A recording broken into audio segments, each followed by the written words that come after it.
If you just wanted to know where you are going, just look back into your past.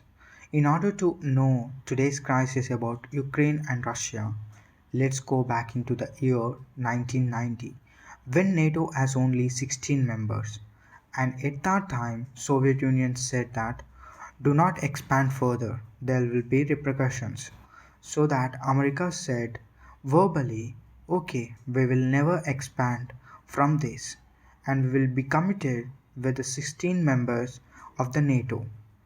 And after the fall of 1991 Soviet Union, after many years, Poland, Hungary and Czech Republic has completed one biggest thing in the NATO history, which literally pissed off the Russia. That is, in 1999, these three countries joined NATO. At the same time, Russia is so angry and it said that it vented its anger. But US said that we never committed on an agreement. So we are adding a three members Poland, Hungary, and Czech Republic.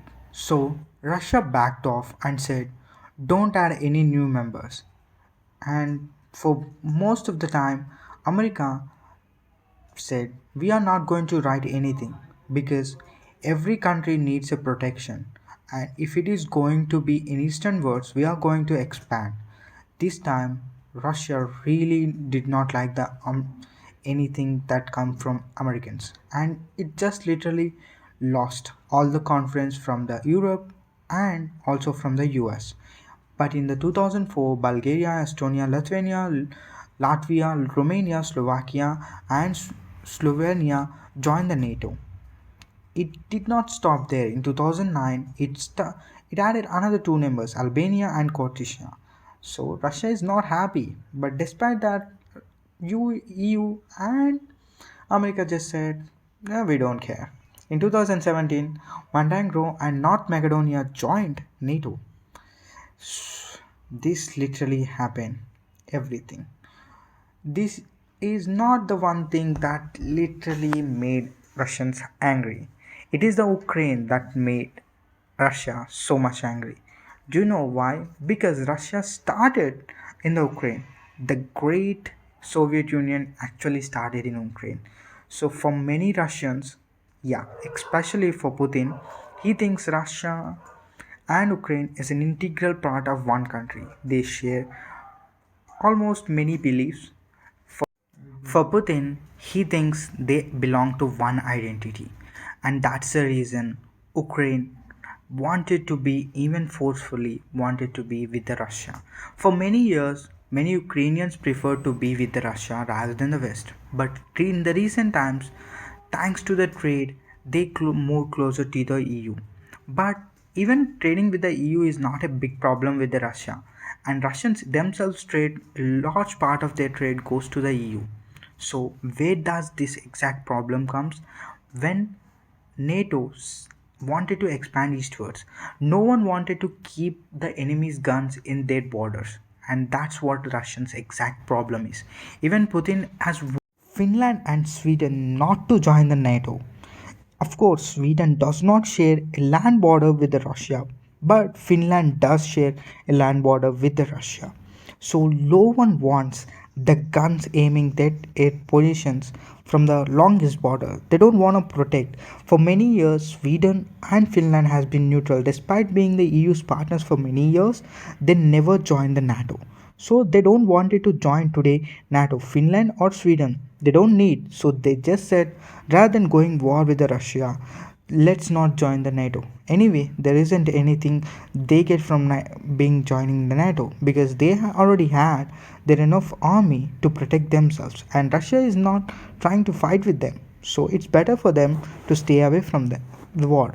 So let's check out from the Ukraine side why it wanted to join NATO and why it is important for Ukraine to join the NATO and why its political leaders are going wanted to join the NATO for many years.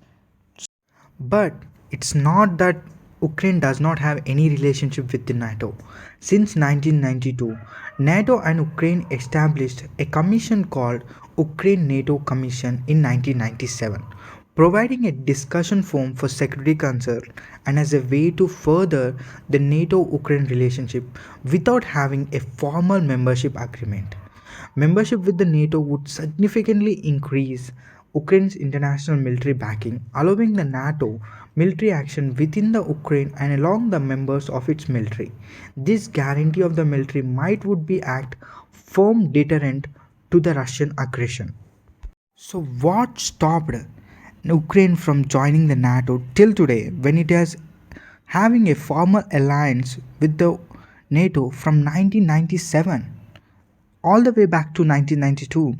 So, all the members of the NATO must unanimously approve a new country to join the NATO. That is a big problem for joining the NATO for any country. So, what is the reason and how are the basic things to join the NATO? There are two things that must every country has need to have if they wanted to join the NATO. They must be a member of EU, which is not a problem for the Ukraine and it is a European country. But it also does not have any border issues with any other country. This is the biggest problem for the Ukraine because it has a long standing conflicts with the Russia and thanks to today's new conflicts it is unlikely that Ukraine joins the NATO anytime soon because Ukraine will be more like a liability to NATO and NATO themselves does not want it to be in the war footing of the Russia. So NATO is not going to open its membership for the Ukraine. And there is another reason Ukrainians wanted to join the NATO, that is Russian support for the rebels in Donetsk and Luhansk region. This is the internal conflicts of the Ukraine and Russia need to stay away from it if it really wanted to make friends with the Ukraine, but it did not opt for that region. It just supported the rebels, which literally pissed off a lot of people from the Ukraine region. Of course, at these two people and from this region, they are very happy for the Russian support, and they are right now recognized as a sovereign republics by the Russia and Siberia. Thank you very much. These other countries actually recognize these two rebel regions as the independent states, independent sovereign republic states. Sorry, that's my mistake to say that. So let's see Russia India relationship, why it can't vote against Russia.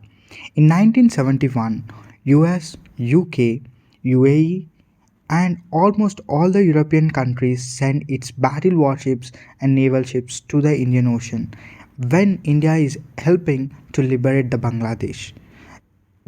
And the only country that stood against all these countries is the Russia. From that day, Indians started trusting the Soviet Union, and from that, India almost always preferred Russia as the biggest exporter. That means India imported 70% of its weapon imports from the Russia. Today, most of the Indian arsenal is made up of from the Russian made.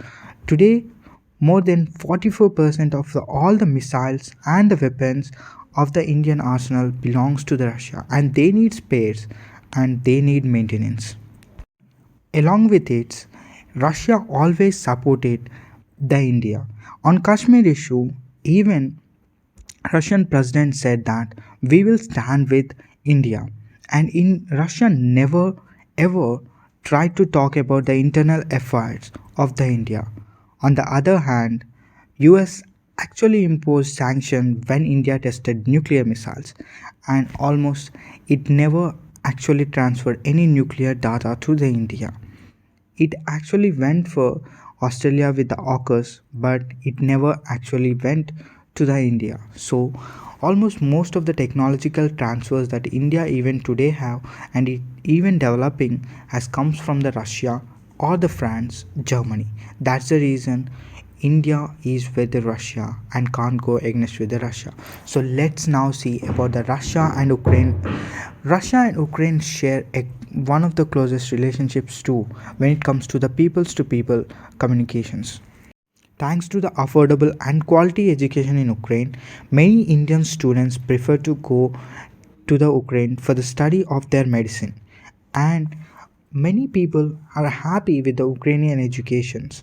And when they came back, they only need to pass one educational test and they can be a doctor in India. And it is also affordable and cheaper in Ukraine than in India. But Indians' relationship with Ukraine is not so great.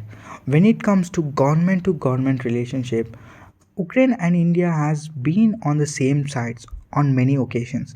Even Indian frigates actually get their engines from the Ukraine, which are actually made in the Russia.